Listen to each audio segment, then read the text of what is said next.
We're going to begin today with the massive protests taking place across the Middle East and North Africa after last Tuesday's attack on the U.S. Embassy in Libya, which ended in the deaths of 4 Americans, including a U.S. ambassador. Protests have been spreading throughout the region. There are conflicting reports regarding the source of the anger, from a low-budget offensive film to overall frustration with the West.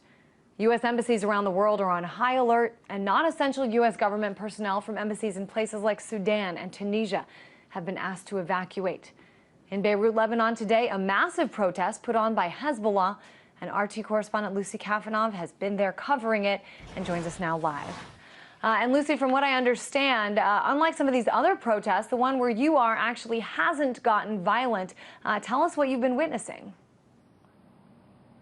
Yeah, well, it's certainly not the kind of protest where you whip out your American passport, per se, and wave it around. But yeah, I mean, it does stand out in stark contrast to some of the other uprisings we've seen across the Muslim world. It was one of the largest protests we've seen to date. But of course, this was taking place in Daria. This is Dakhia. This is a largely Shia neighborhood in southern Beirut. It's Hezbollah territory. This was ordered and organized by Hezbollah. We even saw the organization, the militant Shia organization's leader, come out today, surprising many, to speak briefly before the crowd for about 15 minutes, Hassan Nasrallah.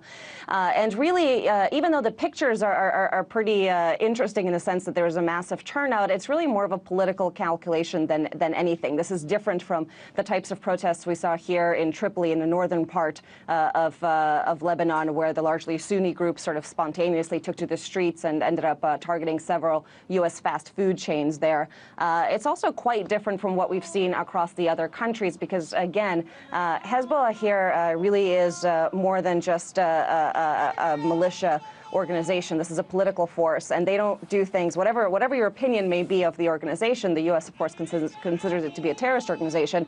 This is a rational political actor, and there's no vested interest in it to, sort of repeat the kind of violence that we've seen in other countries. In fact, being able to pull off such a large rally without any incidents of overt violence, and we didn't see anything like that, really is a chance for the organization to say to the West, look, we're really unhappy with what you've been doing with your policies with this movie, but hey, we can take to the streets peacefully and manage the situation down there. So it was quite interesting. But there's no Lebanese forces, no police officers in the area. It's all Hezbollah militants sort of guarding the area, which is a pretty discerning experience for someone who hasn't been to that area before. Yeah, Lucy, I mean, we've been showing these pictures, and it looks like an absolute massive protest. We also today have heard reports of U.S. diplomats in Beirut destroying classified documents. What's their concern? What do you know about this? Yeah, I mean, the information is murky at the moment. It does seem that this is more of a precautionary move, and in fact, I don't think it's just taking place in Lebanon. We've heard that other embassies may be considering similar actions. But the reality, I mean, their concern, of course, is that the embassy could get stormed. The reality of the situation, and we drove past the U.S. embassy here, this is a heavily fortified area. There were several tanks outside of it when we drove by this morning. And you also have Lebanese citizens guarding, military citizens guarding the outside perimeter. So to storm something like that and have to clash with the Lebanese, I don't really think we would see that happen. And moreover, again, I mean, the more radical elements within this country are thought to be located in the largely Sunni-dominated areas, not so much in Beirut. So I doubt that we will see this kind of violence escalate if this political situation doesn't change. If we see something, for example, an attack on Iran, then I think the situation could be a lot more dangerous for the U.S. In Beirut and elsewhere. And so perhaps it's a precautionary move for other considerations. I guess, Lucy, I'm just wondering, I mean, have you had a chance to speak to some of the people on the ground there, and what are they telling you? Well, instead of me retelling it, why don't we play a soundbite that I think we have for you? Okay. We believe that United Nations, actually, and even the U.S. government or even European countries can have kind of respect to other beliefs, whether it's Buddhism, whether it's Christianity, whether it's Islam, whatever it is. They should respect our Prophet Muhammad, Jesus, Moses, whoever he is. That respect should be there. This is how we know that when you respect other people's rights and their beliefs, this is what we call human beings and human rights.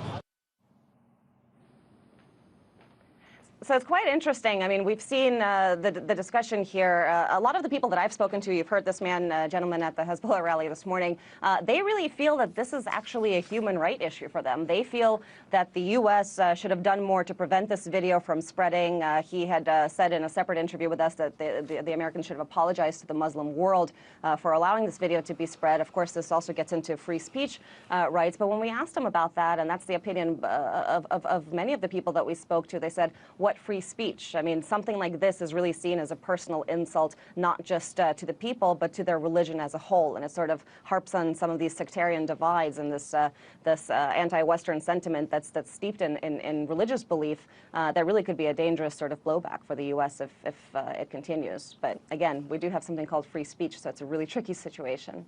Lucy, I want to switch gears for my last question to you. We are running out of time, but when you were here with us in Washington, I know that you traveled around the country covering Occupy Wall Street. You've covered U.S. politics in depth as well. What role do you think these recent attacks and this unrest will play in the upcoming election?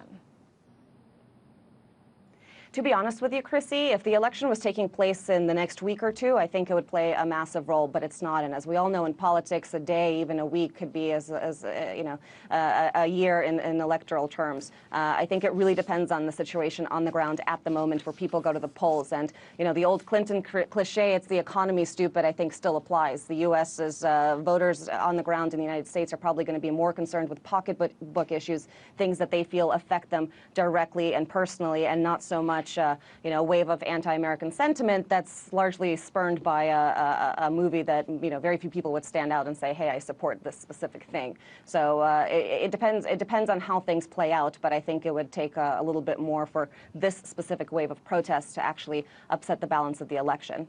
Foreign policy in general, yeah, there's a lot to debate there, but this specifically, I think, remains to be seen. It's a good point. It's not even October yet, but your sentiments that you just raised there, Lucy, whether it will be the economy or foreign policy that will take a center stage, that is something that we're going to talk about a whole lot more in this show. But for now, I want to thank you, Lucy. Always great to see you. RT correspondent Lucy Kafanov in Beirut, Lebanon.